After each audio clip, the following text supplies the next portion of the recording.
सांगलीत विविध आंदोलने, आगामी सण, उत्सव, जयंती, यात्रा, जत्रा, उरूस आदीच्या पार्श्वभूमीवर जिल्ह्यात कायदा आणि सुव्यवस्था परिस्थिती अबाधित राहावी याकरता प्रतिबंधात्मक उपाययोजनेचा एक भाग म्हणून जिल्हा दंडाधिकारी डॉ. मैनाक घोष यांनी सन 1951च्या महाराष्ट्र पोलीस कायदा कलम 37(1)(3) अन्वये प्राप्त झालेल्या अधिकारानुसार सांगली जिल्हा स्थलसीमा हद्दीत दिनांक 29 जून 2026 ते 13 जुलै 2026 अखेरपर्यंत पुढील कृत्ये करण्यास मनाई केली असल्याचे आदेश जारी केले आहेत।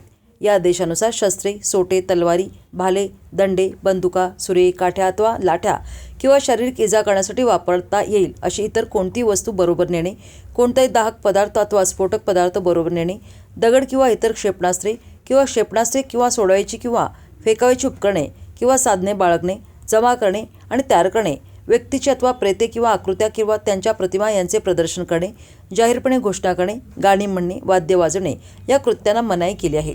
तसेच ज्याच्या योगाने शांतता आणि सुव्यवस्था आणि सार्वजनिक मालमत्तेस धोका निर्माण होईल किंवा सभ्यतेला बाधा येईल अशा पद्धतीने हावभाव करणे, फलक, चित्रे किंवा चिन्हे तयार करणे, त्यांचे प्रदर्शन करणे आणि प्रसारित करण्यास मनाई केली आहे।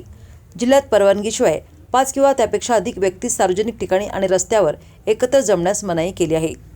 हा आदेश कायदेशीर कर्तव्य बजावित असलेल्या शासकीय कर्मचारी, धार्मिक विधी, अंत्यविधी आणि परीक्षा यांना लागू राहणार नाही। हा आदेश दिनांक 29 जून 2026 रोजीच्या 1 वाजल्यापासून दिनांक 13 जुलै 2026 रोजीच्या 12 वाजेपर्यंत अंमलात राहील, असे आदेश जिल्हा दंडाधिकारी डॉ. मैनाक घोष यांनी जारी केले आहेत।